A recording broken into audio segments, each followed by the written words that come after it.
What is up, diehards? Wes Monell in the building for AWOL Sports. Drew Lacuesta in the house. Thanks for hanging out with us. This is a 2020 NFL season preview, our projections for every division, first through last with records. When we look at the schedule, if we give one team a win, we cross-reference that by giving the other team a loss. So we keep track here. That's how it should go, and that's how we roll. The NFC East. It seems like the Eagles and Cowboys alternate winning the division. Philly made the past three postseasons, and I like their continuity to win it again. The rest of the division changed their coaching staffs. Some successful coaches, so it'll make things interesting and probably more competitive in the NFC East. The Eagles showed that they can squeeze every last drop out of a lemon. Carson Wentz is elite at a lot of things, very efficient in situational football. Down there in the red zone and on third downs, he threw for top 10 air yards, and now they have some speed to shoot for more. Deshaun Jackson back in the lineup, Jalen Reagor, the first-round receiver, the best tight end duo in the league. We'll find out if Miles Sanders can carry the load. We don't have that answer quite yet. Still, they're top tier in the trenches on both sides of the ball. That's their bread and butter. They signed Javon Hargrave from the Steelers to play D tackle. They get to see Malik Jackson, a guy they signed last year who got injured and missed the entire season. So they get on the field together alongside Fletcher Cox, Brandon Graham. That's tough. That's tough. That's what they like to do in Philly. Two new starters in the secondary, Darius Slade, a shadow, Nikel Roby-Coleman in the slot. They think they're improved at both of those positions. We'll see, though. Jalen Mills, former corner, transitions to safety. We'll see how that goes. And Will Parks may be injured to start the year, but they had him pegged for the vacated Malcolm Jenkins role. So clearly, they like him. Some way, somehow, they only scored 3 less touchdowns than the Cowboys' explosive offense last season. And the Eagles ranked top 12 in all major offensive categories. Don't ask me how. What the Eagles and Cowboys do have in common, both top 5 on third downs, and that goes for offense and defense. Crucial. I have the Eagles at 11-5 as the second seed. You think they win a dozen games to clinch the first, right? Yeah, I really, really like Philly here, man. I really do, especially after watching what they accomplished last season. Number one seed for Philly here for me, 12-4. Love Doug Peterson. Actually, kind of love Jim Schwartz too, man. Injuries, they just won't be as harsh this year.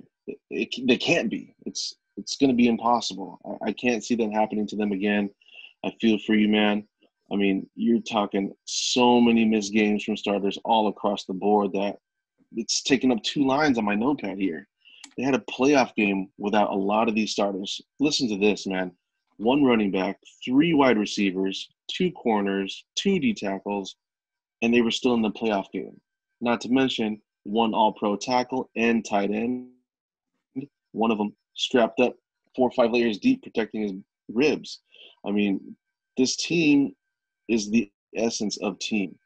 I mean, even when Wentz got knocked out of that playoff game, which was obviously clearly a targeting play, in my opinion, helmet to the back of the head when he was going down, ironically, to protect himself.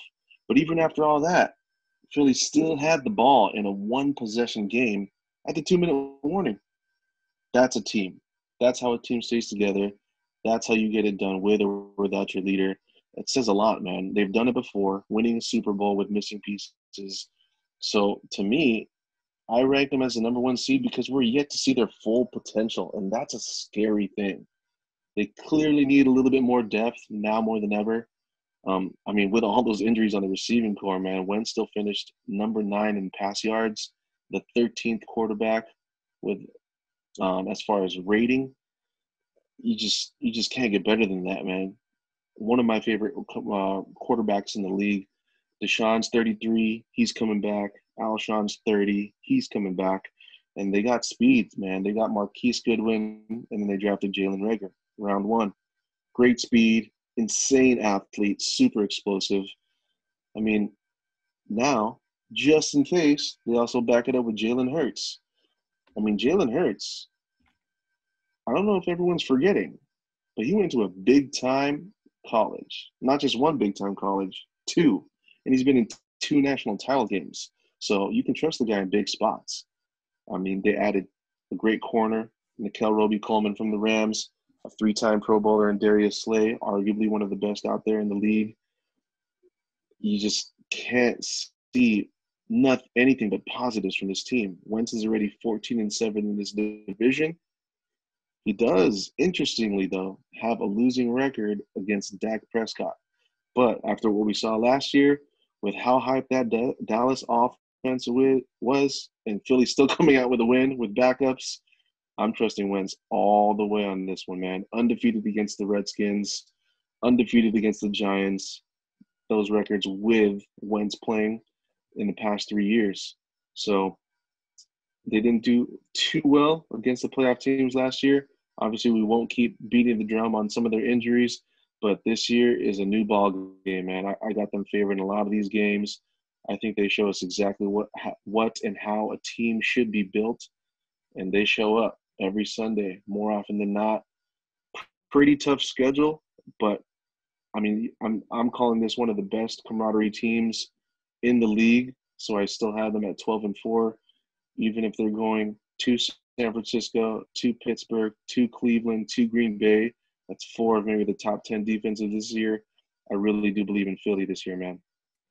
And funny you bring some of those things up because a buddy of mine was we were messaging before you and I started recording, and he's a Cowboys fan. You know our buddies all too well, and he was saying pretty much some of these exact same things. Like, dude, I don't remember the last time we played a healthy Eagles team. And I replied, you know what? You're probably right. I don't remember either. So that's true. Not excuses. Just kind of looking back at it. And I know it's hard to believe that the injury bug can continue. Look, Brandon Brooks is out. Miles Sanders not playing week 1. Corey Clement has an injury. He might not be effective if he plays week 1. Alshon Jeffrey's not there. Marquise Goodwin, I actually like that signing, but he opted out of the season. Derek Barnett, the D-end, he's not starting the year playing either. So I don't know. I don't know what's going on over there, but there's something. So looks like Rager's going to make it back for the opener. And look, he's coming back from a shoulder injury. So who knows if 1 or 2 hits on that knocks him out of the game. So then the Eagles, they're looking at last year's second rounder, J.J. Arcega-Whiteside, and looking at a guy that's not known, but he's kind of making his name become something in the Eagles wide receiver film room at least. John Hightower, man. There's a sleeper name to look on. You know, maybe not a guy that's going to get a lot of targets or snaps, but hey, Wentz likes to sling it, and that guy has speed. And then finishing up with the Eagles in their schedule, they have some tough 3-game stretches. First one against the Niners, Ravens, and Steelers. That's tough. And then the second stretch against the Seahawks, Packers, and Saints. We'll find out if they're closer to good or closer to average. The Cowboys, they signed head coach Mike McCarthy after some time away. They franchise tagged Dak Prescott, signed Andy Dalton as the insurance plan, draft wideout CeeDee Lamb. My question is, how much better can McCarthy make an already top 5 elite offense? That's across the board: scoring, passing, rushing, third downs, and the 10th fewest turnovers. They kept Kellen Moore as the OC, which could be a great thing, especially with a shortened offseason. If Dalton needed to step in for whatever reason, they wouldn't have to change anything. He's very similar style to Dak Prescott.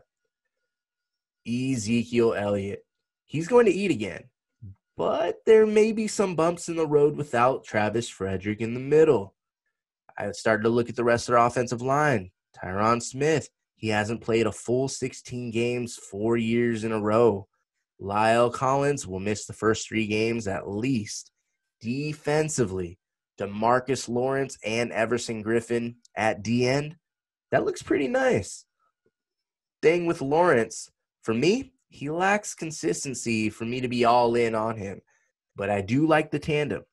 And to be honest, with their signings of Alden Smith, Randy Gregory, and Don Terry Poe, I would love it and think it's an absolutely elite defensive line if this were the year 2015. I thought I liked their linebackers a lot, and I'd still take them on my team. But Pro Football Focus and their grades say they got some work to do and not to just live on their names and the team they're on. Like I said, I'll still take them on my team. They're head and shoulders the best linebacking group in that division. You shift over to the secondary. In Dallas, they just cut HaHa Clinton Dix. I kind of had a feeling that it wouldn't work out. I liked him a lot coming out of college. I watch a lot of Green Bay secondary. Drew, you and I, we love watching DBs, and Green Bay is usually one of those fun teams to watch for that. Another one is Chicago. Clinton Dix was over there. I just didn't see it with him, and he winds up getting cut before the year starts. The rest of that group, it looks okay. It looks solid. Mike Nolan, he's their new defensive coordinator. Let's just say I think they'll miss Rod Marinelli, who amplifies D-line pressure. As usual, a very talented team in Dallas. I had them in the playoffs at 10-6, second in the East. You have them at 9-7, missing the playoffs. Missing the playoffs, yeah, with a tiebreaker. I like a lot of things on Dallas, but a lot of the playoff things, a lot of the playoff categories that I like to check off, they're missing. So I mean, they had a great offense last year. Now we got Mike McCarthy taking over for the Cowboys.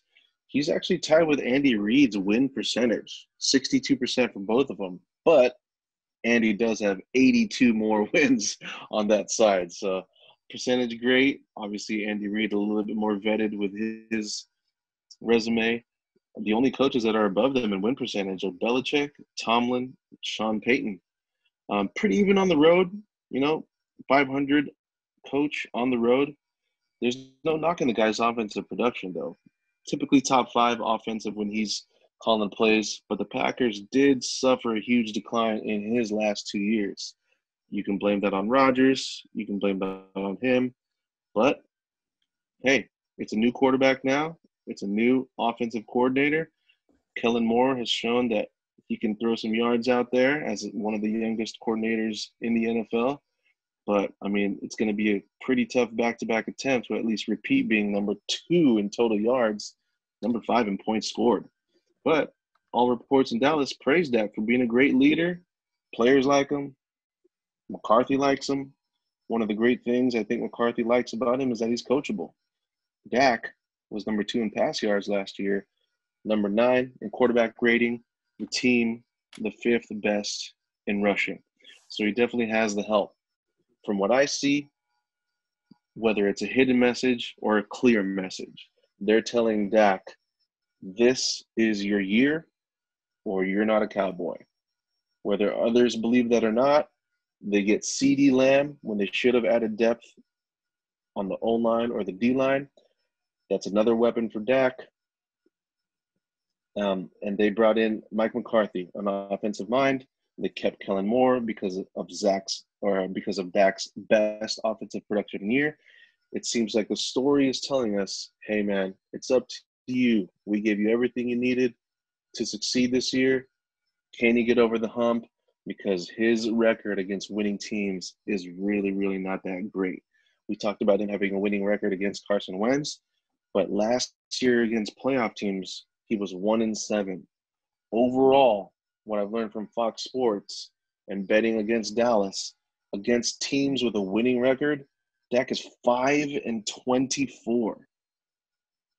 So that's a big turnoff for me, especially with the division improving and a lot of movement in the NFC, Tom Brady coming into town, and they've got a pretty tough schedule, man. Aside from Philly, I would say it's one of the tougher schedules in the league. 4 out of the 5 tougher games that they're going to have are away at the Rams, at Seattle, at Minnesota, at Baltimore. And even their home games are going to be tough. I see them having a tough time against Atlanta, scoring a lot of points, Cleveland's front seven, and then Pittsburgh and San Francisco's front seven too. You mentioned it, and this is, I think, going to be the biggest change in the Cowboys offense this year. Travis Frederick, one of the smartest, most athletic centers in football history, I think.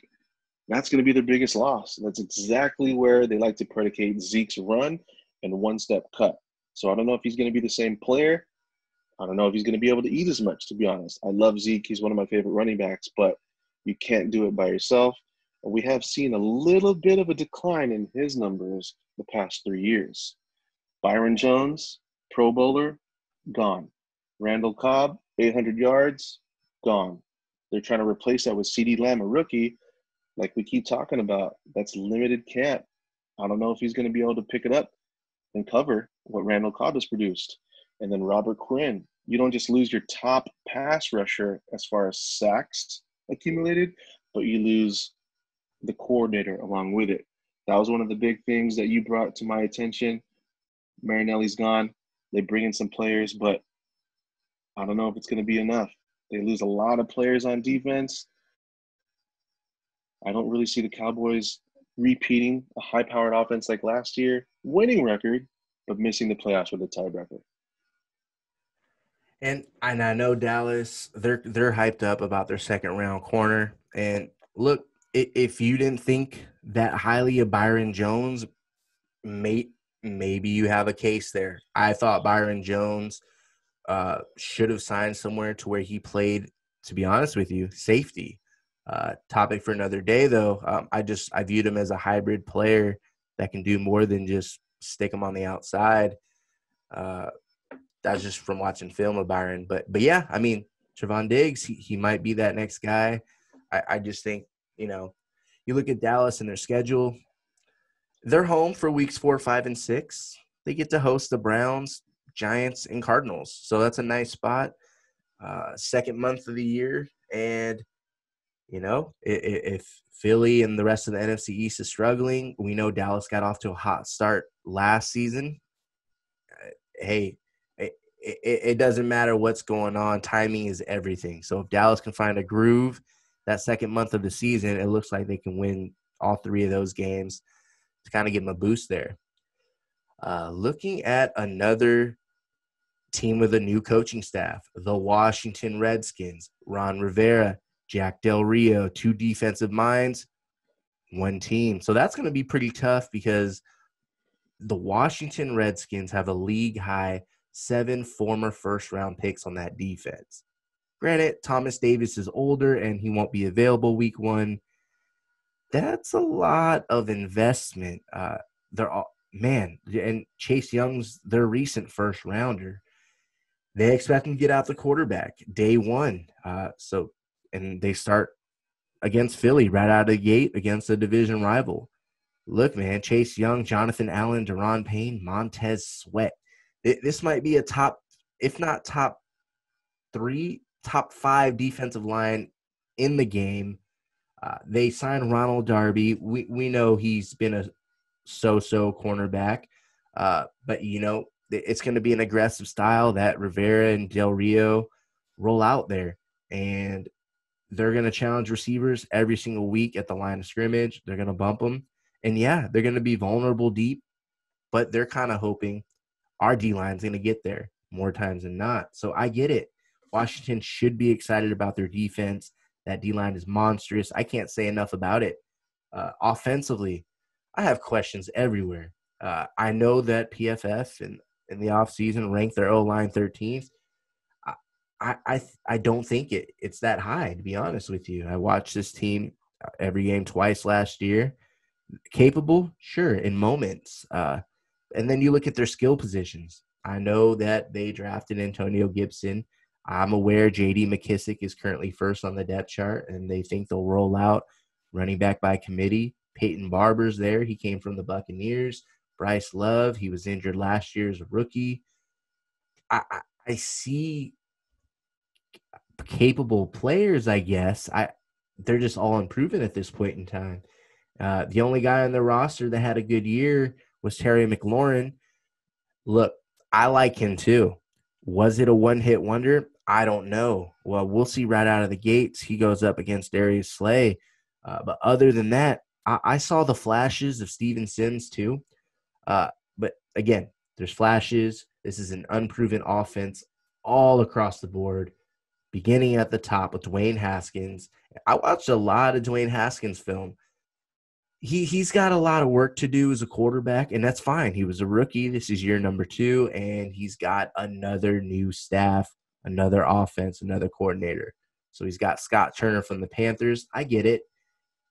Thing is, I was looking at Kyle Allen's numbers, and he completed 62% of his passes and pretty much had a 1-to-1 touchdown to interception ratio. So then I looked at Haskins. I'm like, all right, how did he do? I know it was a tough situation, interim coach and all that. Well, he threw 58% completions, and he had a 1-to-1 touchdown to interception ratio. So just kind of putting 2 to 2 together, that's kind of what I'm expecting. He might throw 17 to 19 touchdowns, but I'm expecting that high of an interception mark as well. Look, Washington, I think they instantly got better, not only because of their D-line, but because of their coaches as well. But it's going to take a little bit of time, and it's not the coaching staff that drafted Dwayne Haskins. So who knows? Who knows if they pull him, if they're 0-4 or something like that, or 1-6, do they put Kyle Allen in, or is Alex Smith ready? I don't think any of us have the answers to those questions. If you do, I'm all ears. And then I looked at their schedule. It's not ideal in the first 5 weeks, but it does smooth out for some more winnable matchups after that. And then they hit another possible wall during the holiday season, beginning Thanksgiving. They got Dallas, Pittsburgh, San Fran, Seattle. Are they improved? Yes. But that offense is far from proven. I have the Redskins at 6-10. What do you have for them? I have the Redskins actually at 6-10. Not too much to add on top of that, man. I'm definitely a big Ron Rivera fan. Middle, always liked Ron Rivera, even with the Chargers. 5 out of the 9 times that he was coaching this defense, they were in the top 10. They got Scott Turner there, who's actually Norv Turner's son. He's a second-year OC, but his 4th year with Ron. So they got a little bit of chemistry there, and he obviously learned from his father, Norv Turner. Norv Turner has 6 years with Ron, so a nice little triangle there. I think they'll at least have a capable offense set out for Haskins. It's just going to be up to him to speed up the pace and get on board. Whether he does it or not, maybe it's him, maybe it's Alex Smith. But Alex Smith had a big-time injury that's tough mentally to come back from also. You mentioned Jack Del Rio. With Jacksonville, 4 out of the 9 years he was there, he had a top 10 defense there too. Not so great of a stint with the Raiders, so we'll just keep that out of the loop. But they lost Trent Williams. They lost Quentin Dunbar. They lost Josh Norman. They do bring back one of the corners that I do like, Kendall Fuller. I think Kendall Fuller from Kansas City is pretty solid. He missed most of last season, but he's definitely had some high ratings in the top 15 to 25 on Pro Football Focus in his past 5 years. I see depth. I see some leadership from the additions. I really, really do like this front seven. You had all the names of the players that we love. One that popped out at me when I was actually watching a lot of their film. Keep track of the name Matt Ioannidis. He's not a young guy. He's been in the league a few years, but man, this guy moves bodies around. Matt Ioannidis usually plays the right defensive tackle, sometimes nose tackle, but that guy is a beast. So another addition to that front seven, and then bringing in Chase Young, man, that's going to be a scary front seven to face. Didn't really do too well last year, obviously with only 3 wins. I don't really think they're favored in any of these games that I have slated here. Baltimore, the Rams, Seattle, Cleveland, Pittsburgh, and San Francisco. It really just depends on Haskins. He didn't really show us much to look happy towards for this season. A lot of mental miscues for Haskins, a lot of immaturity. Hopefully, Ron Rivera is the guy to turn that around. He's a program builder. He's done it before. I just don't know if it's going to be this year. I got a little of improvement with 6 wins just because I know that front seven is going to keep him in games. We saw him keep pace with a nasty rain game against San Francisco last year. I think it's a lot of the same, but not really equating to wins. 6 wins for the Redskins here. There we go. And we'll cap things off with the New York Giants. Look, another new coaching staff. Most people are going to look at Joe Judge and say that's just the first-time head coach. Let me tell you this. Yeah, he comes from New England, where you may have questions about Bill Belichick predecessors. But I see OC Jason Garrett, tight end coach Freddie Kitchens. I like that. Not that Freddie Kitchens was a success as a head coach, and it may or may not have been all him. You know, usually if there's more than one person that you can point the blame to, it's going to be all the above. But look, he was an offensive coordinator before. Now he's back to being a position coach. He's got Evan Ingram, who I expect to have a career year for as long as he's healthy. Jason Garrett, we just seen the Cowboys' success. Look, you may not like Jason Garrett as a head coach for whatever your reasons are. I think he stabilized that franchise. I think he took them to a level of being consistently good or consistently in the playoff hunt, even if they just miss it. That's what I like, and I think they're gonna help groom Daniel Jones.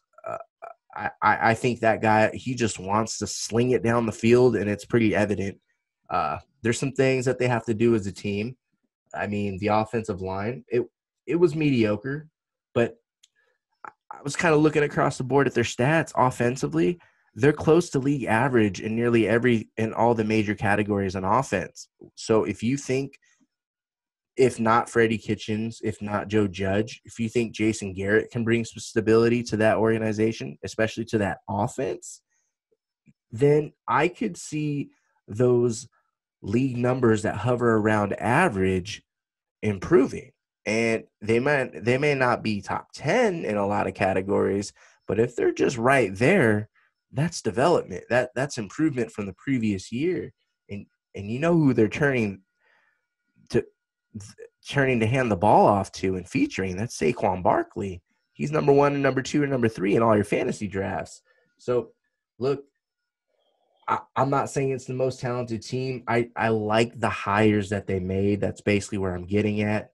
They believe in Dexter Lawrence, Dalvin Tomlinson, Leonard Williams. That's their D-line in a 3-4 front. They buy those guys. They signed Blake Martinez. They signed James Bradbury. Last year they acquired Jabril Peppers. They're trying to get better there, and I see it, and it is a winnable division, even if the two teams we mentioned, Philly and Dallas, have been alternating winning it. It's still a winnable division. These teams can still all beat each other, and I know it's not an appealing signing, but this week they signed Logan Ryan as well. There's a veteran who's played in some big games. So I see that they're trying to blend some youth with some veterans and the talent they have there. Offensively, you see the wide receivers: Sterling Shepard, Darius Slayton, Golden Tate. No, there's no bona fide wide receiver 1, but they can work together. They all complement each other in their play styles, and they'll run the routes so Daniel Jones can just drop back and throw. And if they're smart, they'll utilize play action more than straight dropbacks because Saquon Barkley and because of Evan Ingram being the safety valve. So, look, I'm giving them a lot of compliments. It's just because I think the Giants are turning the page in a positive direction from where they've been. I only have them at 5-11, but I like the direction they're going. Drew, I think you're on a different page here, having their record. I think you have them going 3-13. 3-13 is right. It's more of kind of what we talked about as far as a trend, like the Broncos and the Raiders. Definitely a trend going up, just not coming out with a whole lot of wins. So I like what they're doing as far as players and coaches with the Giants too. I'm not that sold on Jason Garrett. I like the stability argument that you pointed out, and we'll see if Freddie Kitchens can get his groove back with his positional coaching job there. Um, Joe Judge, he takes over as the head coach. The thing that I like about coaches and quarterbacks is what you're surrounded with. We talked about having a great surrounding, a great organization, a great offensive coordinator and head coach for quarterbacks. I think it's the same for coaches too. He's got a history, obviously, with Bill Belichick as a special teams coordinator, but he also has a history with Nick Saban in Alabama, two of the best coaches that are going to go down in the Hall of Fame. So, very respected around the league. I guess this name, Joe Judge, has been in that head coaching hat for a few years now. That's what all the chatter has been. But the product on the field always speaks the loudest. So I guess we'll see. Giants, they never really had all skill positions healthy to start a game last year. Someone was always hurt, whether it was Golden Tate or Slayton or Ingram. But besides Tate, a great veteran in my eyes, they're all young and talented. So Daniel Jones, too, was kind of under the limelight, obviously, in this division with two big-time franchises. Daniel Jones didn't have that terrible of a rookie year. Yes, he had some pretty terrible games, like a rookie should, against New England, against Green Bay, two of the best defenses in the league right there. But if you take those two games out, you're talking 22 touchdowns, 6 interceptions, a 94 rating, 64 completion percentage. And check these games out. On a touchdown to interception ratio, these are some of the games that he put out. 5 touchdowns, 0 interceptions. 4 touchdowns, 0 interceptions. And twice, he had 2 touchdowns with 0 interceptions. The kid can play. He's kind of exactly like what Eli Manning is, but not as turnover prone. Yes, I know he led the league in fumbles back there, but man, he was running for his life. Luckily, they seemed to make some moves, get some O-line help. They lost Ogletree as a great free agent, but they do bring in one of the best tacklers in the league, very underrated Blake Martinez from Green Bay. That's going to be a big addition for them. You mentioned Logan Ryan. Logan Ryan is definitely a playmaker. We've definitely seen him make plays. I like that veteran signing. They got Dion Lewis from Tennessee. He's a solid veteran, great on third downs, good to complement Saquon Barkley. 2-3 in the division last year. They do have a real tough schedule, though. One of the tougher ones that I've seen. That's the main reason I have them at 3 wins. I have them fighting in these games, like a lot of these teams on an upward trend, but it's just hard to ink them green with wins on their schedule. Besides Philly and Dallas, Pittsburgh, Niners, Tampa, Cleveland, and they have just as many away games in Chicago, Rams, Seahawks, and the Ravens also. So 3 wins, I'm pretty comfortable with that. You're 100% on that schedule. The Giants, they're going to be tested. Their schedule is going to test the consistency of their young team. If you like them against Cincinnati, that's their only give me, so to speak. So I hear you there, and that's going to wrap up the NFC East predictions here.